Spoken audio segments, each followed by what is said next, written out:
5 రోజులుగా జగన్మోహన్ రెడ్డి గారు ప్రత్యేక హోదా పైన ఆమరణ నిరాహార దీక్ష చేసే కార్యక్రమం చేస్తున్నారు.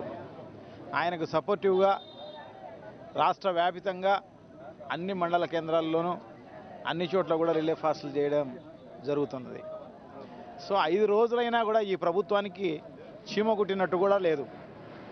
ఒక ప్రతిపక్ష నేత 67 మంది ఎమ్మెల్యేలు కలిగిన పార్టీకి సంబంధించిన అధినేతను ప్రత్యేక హోదా పైన ఉద్యమం చేస్తుంటే, నిరాహార దీక్ష చేస్తుంటే ఆయన్ను పట్టించుకున్న పాపాన పోకుండా పోవడం నిజంగా కూడా ఈ ప్రపంచంలో ఏ రాష్ట్రం కాదు కదా, ఏ దేశంలో కూడా జరగదు.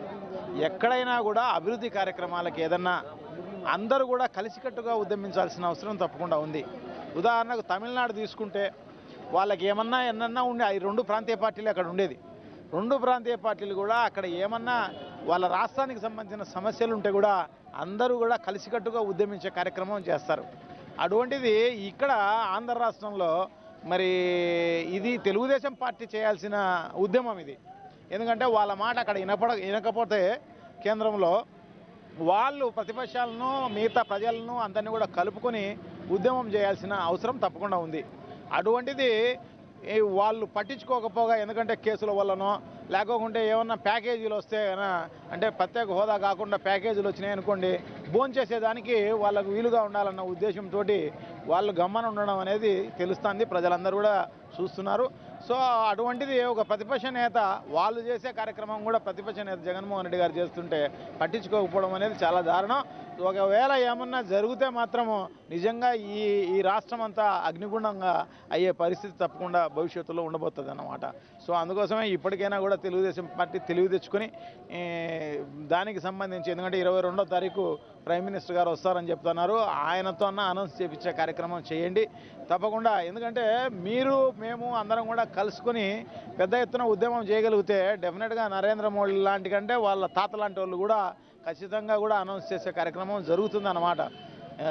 ఎందుకంటే అక్కడ ఉన్న మీ ఎంపీలు 2 మంత్రులుగా ఉన్నారు కేంద్రంలో, వాళ్ళు రిజైన్ చేసినా జరగవచ్చు. ఒకవేళ జరగకపోతే మిగతా ఎంపీలందరూ కూడా తెలుగుదేశం పార్టీకి సంబంధించిన ఎంపీలు రిజైన్ చేస్తే మేము కూడా త్యాగం చేసేదానికి రెడీగా ఉన్నాం. వైఎస్ఆర్ కాంగ్రెస్ పార్టీకి సంబంధించిన ఎంపీలందరూ త్యాగం చేసేదానికి రెడీగా ఉన్నారు. అప్పటికీ కూడా కేంద్రం ఈకపోతే డెఫినెట్గా ఎమ్మెల్యేలు అందరం కూడా మీరు రెడీగా ఉన్నారా? మరి మేమంతా రెడీగా ఉన్నాం ప్రత్యేక హోదా కోసం. ఎందుకంటే ఈ రాష్ట్రం భవిష్యత్తు కోసం తప్పకుండా ఉద్యమించాల్సిన అవసరం ఉంది, త్యాగాలు చేయాల్సిన అవసరం తప్పకుండా ఉంది అన్నమాట. దానికోసం రాష్ట్ర నిరుద్యోగులందరి కోసము, ఈ రాష్ట్ర భవిష్యత్తు కోసము మేమంతా రెడీగా ఉన్నాం. రిజైన్ చేసేదానికి మీరంతా రిజైన్ చేసి పెద్ద ఎత్తున ఉద్యమాన్ని నిర్మించే కార్యక్రమం తప్పకుండా చేద్దాం. చేస్తే తప్పకుండా ఈ నరేంద్ర మోడీ లాంటి వాళ్ళందరూ కూడా అనౌన్స్ చేసే కార్యక్రమం జరుగుతుంది అన్నమాట. ప్రత్యేక హోదా వస్తే ఈ రాష్ట్రానికి ఏం మేలు జరుగుతుంది అనేదంతా కూడా అందరికీ కూడా, ప్రజలందరికీ కూడా తెలిసిన విషయమే. మీరు ఈ రకంగా ఉద్యమం చేయకోకుండా ఈ చేసే వాళ్ళను కూడా నీరుగార్చే కార్యక్రమం చేయడము, ఆ ఉద్యమాలను అంచివేసే కార్యక్రమాలన్నీ కూడా చేస్తే డెఫినెట్గా మీరంతా కూడా చరిత్రహీనులుగా మారిపోతారు. డెఫినెట్గా ప్రజలందరూ కూడా గమనిస్తూనే ఉన్నారు ఎవరేం చేస్తున్నారు అనేది.